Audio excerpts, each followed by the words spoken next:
हाँ, चलो हम गैसेस एक्सचेंज की बात कर रहे थे, तो हमारे पास जो लीफ होता है इनमें छोटे छोटे से सुराख होते हैं जिनको हम कहते हैं स्टोमेटा।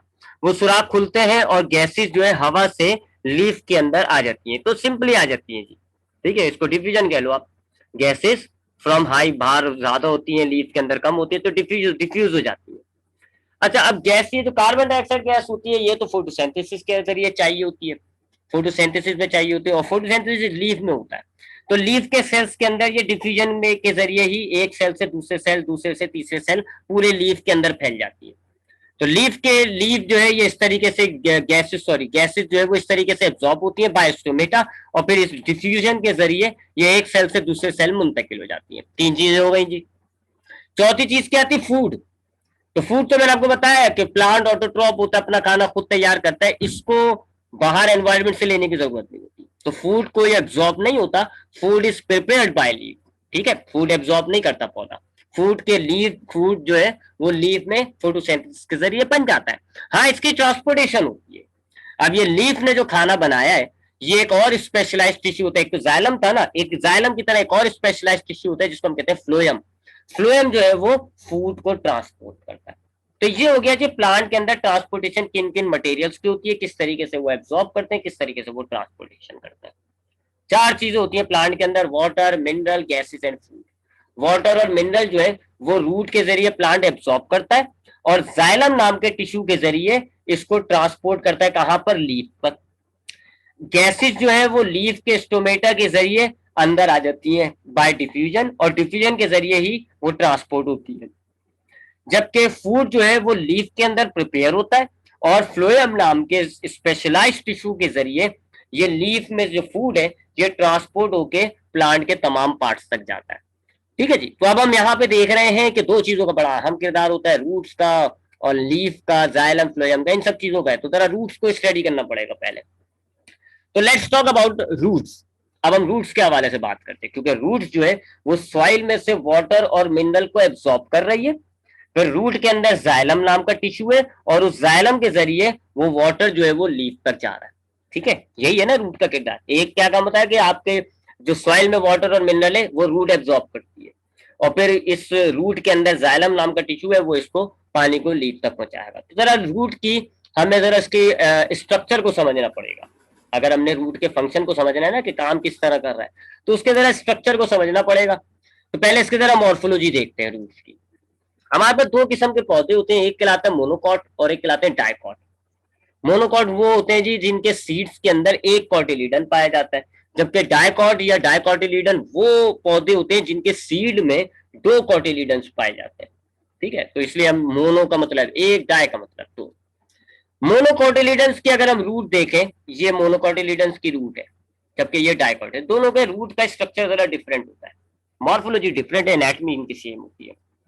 तो अगर हम रूट के मोनोकॉट की रूट्स को देखें, तो ये वाली रूट्स कहलाती है एडवेंटिशियस रूट। एडवेंटिशियस रूट्स क्या होती हैं जी? ऐसी रूट्स जो आपको लगेगा कि वो एक ही पॉइंट से ओरिजिनेट हो रही होती है। आप जरा इन रूट्स को देखें मोनोकॉट की, ऐसा लग रहा है ना एक ही जगह से निकल रही है सारी रूट्स, इस पॉइंट से सारी रूट्स निकल रही है। ऐसी रूट्स को हम कहते हैं एडवेंटिशियस रूट, और मोनोकॉट की जो रूट्स होती हैं वो एडवेंटिशियस होती हैं। जबकि डायकॉट की रूट्स को हम देखें तो वेल डिवाइडेड है, बहुत ही अच्छे तरीके से डिवाइड हुए। सबसे पहले आपके पास एक मेन रूट है, उस मेन रूट को आप कहते हो प्राइमरी रूट, ये लिखा हुआ मेन रूट, इसका नाम है प्राइमरी। फिर प्राइमरी रूट में से ब्रांचेस निकल रही हैं, इन ब्रांचेस को आप कहते हैं सेकेंडरी रूट्स। और फिर सेकेंडरी रूट्स में से हमारे पास मजीद ब्रांचेस निकल रही हैं, इनको आप कहते हो टर्शियरी रूट्स। तो एक रूट से दूसरी रूट पैदा हो रही है, दूसरी रूट से तीसरी रूट पैदा हो रही है। ऐसी रूट्स को हम कहते हैं टैप रूट्स। ठीक है, तो जो मोनोकॉट्स होते हैं उनकी रूट्स कहलाती हैं एडवेंटिशियस रूट, जबकि डाइकॉट्स जो होते हैं उनकी रूट कहलाती हैं tap root. Mono adventitious root क्या होती है? They are originate from a single point, ये एक ही पॉइंट से ओरिजिनेट हो रही होती है। कोई इनके अंदर ये नहीं है कि एक से दूसरी, दूसरी से तीसरी निकल रही है, नहीं, ऐसा नहीं होता। ये सारी रूट एक ही से निकल रही होती है। जबकि डायकॉटिलीडन की जो टैप रूट्स होती है, इनमें पहले एक होती है मेन रूट जिसको हम कहते हैं प्राइमरी रूट। प्राइमरी रूट से निकल रही होती है सेकेंडरी रूट्स, और फिर सेकेंडरी रूट से निकलती है टर्शियरी रूट्स। ठीक है, अब हम जरा इनकी, ये तो इसकी मॉर्फोलॉजी हो गई, हमने रूट्स को एक्सटर्नली देखा है। अब जरा इंटरनली बात करते हैं, लेकिन इंटरनल स्ट्रक्चर से पहले ये बता दूं आपको कि ये चाहे प्राइमरी रूट हो, चाहे सेकेंडरी रूट हो, चाहे टर्शरी रूट हो, इन तीनों किस्म के रूट्स में छोटे छोटे से बाल होते हैं। उन बालों को हम कहते हैं रूट हेयर्स। ठीक है, चाहे प्राइमरी, चाहे सेकेंडरी, चाहे टर्शरी, रूट हेयर्स कहलाते हैं। ये तो हो गई जी रूट्स की मॉर्फोलॉजी। अब हम बात करते हैं रूट की जरा एनाटॉमी की। इंटरनल स्ट्रक्चर को देखें तो अगर हम रूट को काटें, काट के उसके इंटरनल स्ट्रक्चर को देखें, तो ये हमने एक रूट काट दी और ये उसका इंटरनल स्ट्रक्चर नजर आ रहा है जी। काफी सारे सेल्स है, काफी सारे टिश्यूज हैं जी, और लेयर्स हैं। ऊपर वाले आपको देखें, शुरू की 2 लेयर्स आपको डिफरेंट नजर आ रही होंगी, उसके बाद ये सारी लेयर्स आपको डिफरेंट नजर आ रही होंगी, बीच में आपको थोड़ा सा डार्कर रीजन है। तो ये इसकी एनाटॉमी हो रही है। अच्छा, मैंने आपको बताया कि आपकी चाहे कोई सी भी रूट हो, प्राइमरी, सेकेंडरी या टर्शरी, उनमें ऐसे छोटे छोटे से बाल निकले हुए होते हैं जिनको आप कहते हो रूट हेयर्स। तो ये हो गए रूट हेयर्स। ठीक है, ये रूट हेयर्स हैं, ये छोटे छोटे से बाल है, they are called root hairs. उसके बाद अगर आप रूट को देखोगे तो शुरू की जो 2-3 लेयर्स होती हैं, इनको आप कहते हो एपिडर्मस। ये टिश्यूज हैं, हमने टिश्यूज में पढ़ा था प्लांट के अंदर 4 किस्म के टिश्यूज होते हैं, एपिडर्मल, ग्राउंड, सपोर्टिंग और वेस्कुलर टिश्यूज। तो ये एपिडर्मल टिश्यू है, क्लोजली पैक होते हैं, इनमें गैप नहीं होता। ठीक है, प्रोटेक्शन करते हैं, बताया था ये सारा आपको। तो ये शुरू की 2 लेयर जो है ये एपिडर्मस की हो गई। अच्छा, बीच का हिस्सा जो है, ये गोल सा हिस्सा, इसको हम कहते हैं स्टील, बड़ा डार्क नजर आ रहा होता है। गाजर आपने खाई होगी, कैरेट, और गाजर जो है वो रूट है, गाजर जो है वो एक रूट है। अब गाजर के अंदर आप देखो, गाजर को कभी आपने काटा हो तो आपको बीच में उसको कुछ येलो येलो सा डार्कर रीजन नजर आ रहा होता है। तो ऐसे सारे रूट्स के अंदर होता है, बीच का हिस्सा जरा डार्क होता है, उस रीजन को, उस गोल सर्कुलर रीजन को हम कहते हैं स्टील। एपिडर्मस और इस स्टील के बीच में जितना भी टिश्यू होता है इसको हम कहते हैं कॉर्टेक्स। पैरेन्काइमा से बना हुआ होता है, फूड स्टोर करता है। ठीक है, ये सारा कॉर्टेक्स कहलाता है। और ये जो आपका स्टील है, स्टील में आपको यूं ऐसे स्टार शेप में आपको मिलता है जाइलम, यानी कि यहाँ जाइलम टिश्यू है, ये जाइलम टिश्यू है, ये जाइलम टिश्यू है, और ये जाइलम है। ठीक है, ये 1 2 3 4 पॉइंट्स पर जाइलम पाया जा रहा है, और इन जाइलम्स के बीच में फ्लोएम होता है। यानी ये 2 जाइलम है तो इनके बीच में ये आ गया फ्लोएम। इसी तरह ये फ्लोएम हो गया, ये फ्लोएम हो गया, ये फ्लोएम हो गया। बाकी जाइलम फ्लोएम के अलावा स्टील के अंदर जो हिस्सा होता है उसको आप कहते हो पिथ। ठीक है, ये आपके पास रूट की इंटरनल स्ट्रक्चर रूट है। बता दूं दोबारा, ये रूट हेयर्स हैं जिस सबसे बाहर। तो ये जो 2 लेयर्स हैं शुरू की, ये एपिडर्मल टिश्यूज की हैं। उसके बाद 5-6 लेयर्स होती है किसकी, कॉर्टेक्स की। ज्यादातर आपका रूट जो है वो कॉर्टेक्स से बना होता है। बीच में एक डार्कर रीजन होता है, इसको हम कहते हैं सर्कुलर डार्कर रीजन को स्टील। स्टील में आपको मिलता है जाइलम, फ्लोएम और पिथ। यहाँ पर ये स्टार शेप में, या प्लस कह लो आप इसको, प्लस शेप के अंदर जो है ये क्या हो गया, जाइलम। ये जाइलम, ये जाइलम, ये जाइलम, ये जाइलम। और इन जाइलम्स के आर्म्स के बीच में यहाँ पर, यहाँ पर, यहाँ पर, यहाँ पर आपको क्या मिलता है, फ्लोएम। बाकी जो हिस्सा है वो पिथ से भरा हुआ होता है। तो ये इसके इंटरनल स्ट्रक्चर हो गया। रूट का काम समझने के लिए हमें रूट के स्ट्रक्चर को समझना, तो जो हमने देख लिया। अच्छा, अब मैंने आपको क्या बताया कि पानी रूट एब्जॉर्ब करेगा। आपकी सॉइल में वाटर होता है और रूट उस वाटर को एब्जॉर्ब करता है और कहाँ पहुंचाता है, जाइलम तक। और फिर जाइलम जो है वो आपका पानी जो है वो कहाँ लेके जाएगा, लीफ तक। अब ये अगर रूट है हमारी, ये हमारी रूट है, तो ये इसके बाहर जो हो गया ये हो गई सॉइल। जहां मैं पॉइंटर घुमा रहा हूं ना, सारा व्हाइट रीजन ये सॉइल है जी, इधर है पानी, यहाँ सारा पानी मौजूद है। रूट इस पानी को एब्जॉर्ब करके, जाइलम का है जी यहाँ पर बिल्कुल बीच में, सेंटर में पाया जा रहा है जाइलम। तो अब पानी बाहर है, रूट उस पानी को एब्जॉर्ब करके इसको ऐसे मूव कराकर अंदर जाइलम तक लेकर आएगा, और फिर यहाँ जाइलम तक आएगा पानी, और जाइलम के अंदर जो है फिर पानी ऊपर चढ़ना शुरू हो जाएगा। जैसे कि लिफ्ट जो है वो आपको एक ग्राउंड फ्लोर से ऊपर तक पहुंचा रही है, और आप लिफ्ट तक तो जाओगे ना पहले, उसके बाद लिफ्ट आपको ऊपर पहुंचाएगी। पहले काम क्या होगा, आप लिफ्ट तक जाएंगे, मेरे पास नहीं है, जुबैर के पास है।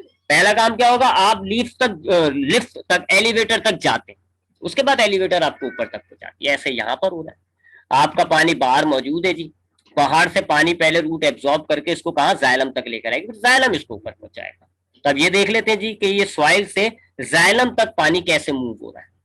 ठीक है, ये ध्यान में रख लेगा, सॉइल से जाइलम की तरफ पानी आते आते कौन कौन से टिश्यूज आ रहे हैं जी, एक तो एपिडर्मस आ रहा है, रूट एयर आ रहा है, एपिडर्मस आ रहा है, कॉर्टेक्स आ रहा है, उसके बाद है जाइलम। ठीक है, यानी काफी लेयर्स हैं, बहुत सारे सेल्स हैं। तो पानी जब सॉइल को क्रॉस करते हुए जाइलम तक आती है तो काफी सेल्स को से ट्रेवल होके आना है उसको यहाँ पर। सही है ना, बात समझ में आ रही है। तो अब हम देखेंगे कि हमारा जो पानी जो के सॉइल में पाया जा रहा है वो इन सेल्स से कैसे मूव होकर जाइलम तक आएगा, और फिर जाइलम इसको ऊपर लेके जाता है। ये इसकी डायग्राम है। ये इसकी डायग्राम है जी, ये आपका वही सॉइल हो गया, ठीक है जी, इसमें पानी मौजूद है। ये रूट हेयर है, ये आपके वही सेल्स हैं, ये एपिडर्मस लगा लो, इनको आप कॉर्टेक्स कह लो। ये एपिडर्मस हो गई पहला लेयर जो थी, ये वही 2-3 कॉर्टेक्स है, मैंने 3 ले लिया, वैसे बहुत सारे होते हैं। ये जाइलम है। तो अब हमने क्या देखा कि हमारे पास ये सॉइल है, सॉइल से वाटर एब्जॉर्ब होता है रूट एयर और ऐसे ट्रेवल करता हुआ जाइलम तक आता है। ये कैसे आता है जी? आपके सॉइल में पानी है, रूट क्या है, रूट एयर है, ये रूट एयर है, इसमें पानी नहीं है। तो सॉइल में हो गई पानी की हाई कंसंट्रेशन, रूट एयर के अंदर हो गई लो कंसंट्रेशन, ऑस्मोसिस। पानी जो है वो हाई से लो की तरफ मूव होगा, तो सॉइल से पानी कहाँ आ गया? रूट एयर के अंदर। ठीक है, अब रूट एयर के अंदर पानी भर गया, एपिडर्मस में पानी नहीं है, तो रूट एयर के अंदर हो गई वाटर की हाई कंसंट्रेशन, एपिडर्मस के अंदर हो गई वाटर की लो कंसंट्रेशन। तब वही होगा जी ऑस्मोसिस, रूट एयर से एपिडर्मस तक पानी आ जाएगा। अब एपिडर्मस में पानी भर गया, कॉर्टेक्स के अंदर पानी नहीं है, तो एपिडर्मस के अंदर हो गई वाटर की हाई कंसंट्रेशन और कॉर्टेक्स के अंदर हो गई वाटर की लो कंसंट्रेशन। तो अब पानी जो है वो हाई से लो यानी एपिडर्मस से कॉर्टेक्स की तरफ आएगा। अब कॉर्टेक्स जो है उसका वैक्यूल फूल जाएगा, कॉर्टेक्स के अंदर पानी भर गया ना, उसका वैक्यूल फूल गया। अब इस कॉर्टेक्स और इस सेल को देखो, तो ए वाला जो सेल है इसका वैक्यूल फूला हुआ है, इसका मतलब इसमें पानी है हाई कंसेंट्रेशन। बी वाले के पास पानी नहीं है, लो कंसेंट्रेशन। क्या होगा? हाई से लो की तरफ, यानी movement of water from A to B. A का वैक्यूल वापस खाली हो जाएगा, बी का वैक्यूल भर जाएगा। अब बी और उसके बराबर वाले सेल को देख लो, तो अब बी वाले में हाई कंसेंट्रेशन हो गए, बराबर वाले में low concentration, movement of molecules from high to low. और बी वाला वैक्यूल खाली, सी वाला, ऐसे ट्रांसफर हो रहा है ऑस्मोसिस के जरिए। देख रहे हो ना आप? सॉइल से पहले रूट एयर, फिर रूट से एपिडर्मस, एपिडर्मस से कॉर्टेक्स, एक सेल से दूसरे सेल, दूसरे से तीसरे सेल जा रहा है बाय ऑस्मोसिस। वही एक एक सेल में पानी भर जाता है तो हाई कंसेंट्रेशन हो जाती है, बराबर वाले की लो कंसेंट्रेशन होती है, तो पानी ऑस्मोसिस के जरिए एक सेल से दूसरे सेल, आखिर में ये जाइलम में आ जाएगा और जाइलम से फिर ये ऊपर जाएगा। अब जाइलम से ये ऊपर कैसे जाएगा, ये हमें लीफ के बाद पढ़ना पड़ेगा। ठीक है, तो यहां तक हमने क्या देखा कि ट्रांसपोर्टेशन ऑफ वाटर कैसे हो रही है। हमने देखा कि पानी और उसके अंदर जो डिजोल्व मिनरल है, रूट एयर से एपिडर्मस, एपिडर्मस से कॉर्टेक्स से होते हुए जाइलम तक आ गए, और फिर जाइलम से पानी जो है वो लिफ्ट जैसे ऊपर जाती है ना, ऐसे आपका जाइलम जो है वो पानी को ऊपर चढ़ाएगा। अब ये जाइलम पानी को ऊपर कैसे चढ़ा रहा है, ये हम लीफ से स्टडी करते हुए आएंगे। पहले हम लीफ देखेंगे ना, उसके बाद हमें समझ में आएगा। यहां पर हम अपनी आज की क्लास को वाइंड अप करते हैं। इंशाल्लाह कल जो है हम लीफ से स्टार्ट करेंगे।